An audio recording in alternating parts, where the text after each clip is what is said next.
जम्मू में national conference NC द्वारा हाल ही में आयोजित एक सभा में पूर्व मंत्री और मध्य क्षेत्र के अध्यक्ष बाबू रामपॉल ने जम्मू कश्मीर की वर्तमान स्थिति के बारे में चिंता व्यक्त की। उन्होंने एलजी शासन के तहत युवाओं और व्यापारिक समुदाय द्वारा महसूस की गई हताशा पर प्रकाश डाला और नेका की समानता और सांप्रदायिक सद्भाव के प्रति प्रतिबद्धता पर जोर दिया।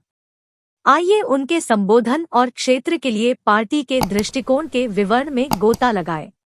जम्मू के पुराने शहर में बैठक में बोलते हुए बाबू रामपॉल ने दिवंगत शेख मोहम्मद अब्दुल्ला की प्रशंसा की, जिन्हें शेरे कश्मीर के नाम से जाना जाता है।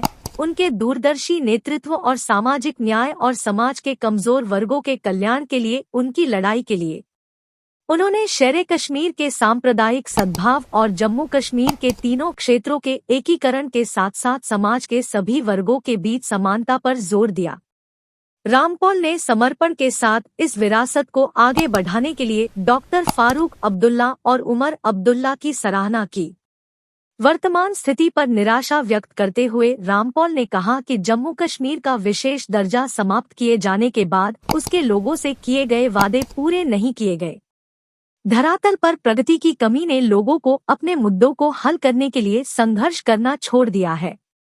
रामपॉल ने बिगड़ती कानून और व्यवस्था की स्थिति, व्यापारिक समुदाय को होने वाले नुकसान, उच्च बेरोजगारी दर, बड़े पैमाने पर भ्रष्टाचार और घोटालों और जम्मू कश्मीर में प्रशासकों और नौकरशाहों के बीच जवाबदेही की कमी पर अफसोस जताया। नेका के शासन के दौरान किए गए जनसमर्थक कार्यों पर प्रकाश डालते हुए रामपॉल ने जोर देकर कहा कि उनकी पार्टी जमीनी हकीकत को समझती है और ऐसी नीतियां बनाती है जो जम्मू कश्मीर के सभी लोगों को लाभान्वित करती हैं, चाहे उनका क्षेत्र, धर्म, जाति या पंथ कुछ भी हो। इसके विपरीत उन्होंने लोगों की जरूरतों की उपेक्षा करते हुए अपने राजनीतिक एजेंडे को पूरा करने के लिए जल्दबाजी में निर्णय लेने के लिए वर्तमान सरकार की आलोचना की। रामपॉल ने युवाओं से जम्मू कश्मीर में बदलाव लाने में महत्वपूर्ण भूमिका निभाने का आग्रह किया। उन्होंने स्वीकार किया कि वर्तमान परिदृश्य ने युवाओं में चिंता और अवसाद पैदा कर दिया है, क्योंकि उनका भविष्य अनिश्चित लगता है। उन्होंने जम्मू कश्मीर में पार्टी कार्यकर्ताओं से एकजुट रहने और आम जनता के कल्याण को सुनिश्चित करने और जेकेएनसी पार्टी को जमीनी स्तर पर मजबूत करने के लिए लगन से काम करने का आह्वान किया।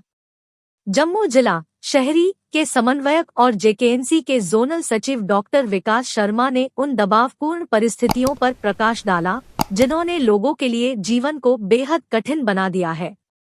उन्होंने शांतिप्रिय व्यक्तियों के बीच घृणा फैलाने वाली विनाशकारी ताकतों से सावधान रहने की आवश्यकता पर बल दिया। उन्होंने राज्य का दर्जा बहाल करने और क्षेत्र को विनाशकारी तत्वों से बचाने के लिए नेका के दृढ़ संकल्प को दोहराया। बाबू रामपॉल के संबोधन ने एलजी शासन के तहत जम्मू और कश्मीर में युवाओं और व्यापारिक समुदाय द्वारा महसूस की गई हताशा पर प्रकाश डाला। नेशनल कॉन्फ्रेंस समाज के सभी वर्गों के बीच शांति, प्रगति, समृद्धि, स्थिरता और समानता को बढ़ावा देने के लिए प्रतिबद्ध है। उनकी दृष्टि सांप्रदायिक सद्भाव और सभी क्षेत्रों के एकीकरण पर जोर देती है। संयुक्त मोर्चे और केंद्रित प्रयासों के साथ नेका का लक्ष्य सकारात्मक बदलाव लाना और जम्मू कश्मीर में लोगों के जीवन में सुधार करना है।